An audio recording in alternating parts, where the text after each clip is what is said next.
Doctor TS clear, मैं आपके पास आता हूं सबसे पहले और शुरुआत करता हूं। जो मौजूदा दौर है इसमें यह समझ नहीं आ रहा कि कोरोना कम हो रहा है क्योंकि आंकड़े कम आ रहे हैं, लेकिन मौत जो आंकड़े हैं वो बराबर आ रहे हैं। फिर तीसरी लहर को लेकर एक डर जो है अगस्त से पैदा कर दिया गया है। तो इस दौरान क्या अतिरिक्त सावधानियां आप लोगों को बरतने के लिए कह सकते हैं, जो दर्शक आपको सुन रहे हैं इस वक्त? देखो, जो दिल्ली में जो सीन है उसके मुताबिक नंबर ऑफ केसेस तो कम हुए हैं, उसमें कोई डाउट नहीं है।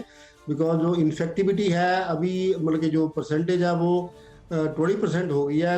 हम लोग 36% पर पहुंच गए थे लेकिन मोर्टेलिटी अभी भी हो रही है। उसका कारण है जो पुराने पेशेंट दाखिल हुए हैं वो सिक पेशेंट हैं और वो इसलिए मोर्टेलिटी अभी कम नहीं हुई। लेकिन मेरी उम्मीद है कि अगले हफ्ते में या 10 दिन के बाद, हफ्ते के बाद वो मोर्टेलिटी भी कम होगी जी। लेकिन ये रहा बात दिल्ली का। लेकिन जो बीमारी है बाकी जो टीयर 2 टीयर 3 सिटीज में और गांव में जा रही है, तो उन लोगों को सावधानी बरतने की जरूरत है। उन लोगों का ये हाल नहीं होना चाहिए जो दिल्ली में हुआ।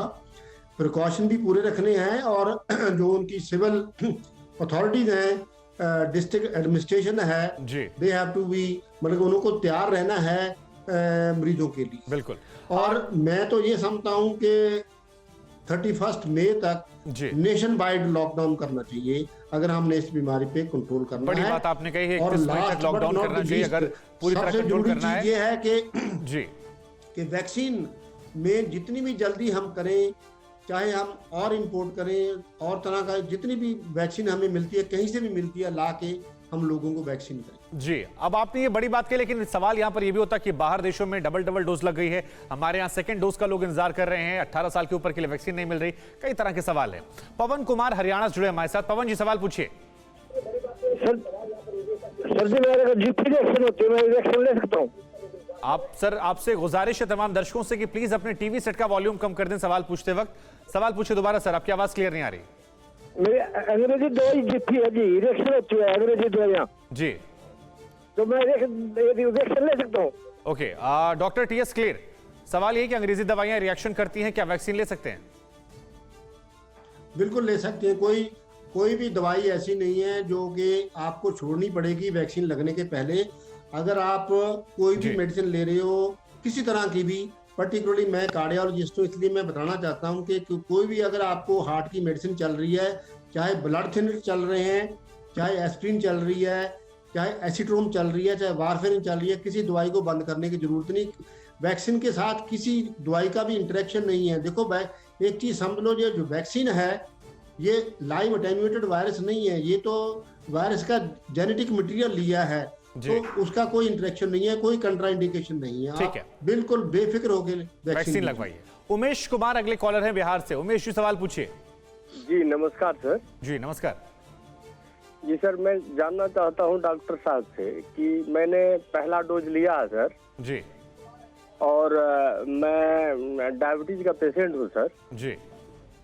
तो मैं यह जानना चाहता हूँ कि सर मुझे कोई भी साइड इफेक्ट नहीं हुआ, जैसे बुखार लगना, पैर हाथ दर्द करना, ये सब जी, तो वो दवाई सर काम कर रहा है या नहीं? डॉक्टर गौतम बंसाली जी, आपने पहला डोज लिया, आपको कोई साइड इफेक्ट नहीं हुआ, डेफिनेटली आपको सेकंड डोज लेना चाहिए। जब आपका टर्न आता है, जब आपका समय आता है, उस वक्त लेना चाहिए। डायबिटीज की दवाई आप चालू रख सकते हैं, चालू रखनी है आपको, उसका वैक्सीन से कोई संबंध नहीं है। डेफिनेटली वैक्सीन बहुत ज्यादा हेल्प कर रहा है, स्पेशली हमको ये सेकेंड वेव में रियलाइज हुआ है, जो यंग लोगों की डेथ हो रही है और ओल्ड लोग बच रहे हैं क्योंकि वो वैक्सीनेट हो चुके हैं। सो आपको डेफिनेटली वैक्सीन लेना है और कोई नुकसान उससे नहीं होने वाला। ठीक है, अगले कॉलर वीरेंद्र हमारे साथ हैं गाजियाबाद से। वीरेंद्र जी, सवाल पूछिए। नमस्कार सर। जी नमस्कार। नमस्कार सर, बुखार आया था मुझे जी, और बुखार ठीक हो गया बिल्कुल जी, और खांसी है और मुझे सांस लेने में मतलब दिक्कत है जी। ये मेरी परेशानी है। बाकी डॉक्टर टीएस, क्या ये कोरोना के सिम्टम्स हैं? कितना दिन हाँ जी, बुखार आवे? बुखार आया था जी मुझे 3 से 4 दिन। जी, डॉक्टर बंसाली, 3-4 दिन पहले बुखार बुखार है आया आपको? जी, अगर बुखार जी अगर बुखार आए हुए 3-4 दिन हो गए और अभी बुखार नहीं है, लेकिन अगर आपको खांसी हो रही है, सो अगर परसिस्टेंट ड्राई कफ है तो डेफिनेटली अगर सूखा खांसी है तो वो कोरोना का सिम्टम हो सकता है, आपको जांच करवानी चाहिए।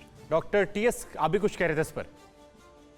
हाँ जी, मैं यही कह रहा था कि जो डॉक्टर साहब ने कहा है कि पहले तो ये है कि अगर कोई घर में या कोई आप इनके कांटेक्ट में कोविड का पेशेंट था या नहीं, नंबर 1। नंबर 2, अगर बुखार आया है, खांसी चल रही है, तो मैं समझता हूं कि इनको कोविड का टेस्ट करा लेना चाहिए। ये कोविड हो सकता है, तो उसमें अनगहली मत करिए। अड़ी सोमवार से शुक्रवार शाम 6 बजे सिर्फ TV9 भारतवर्ष पर।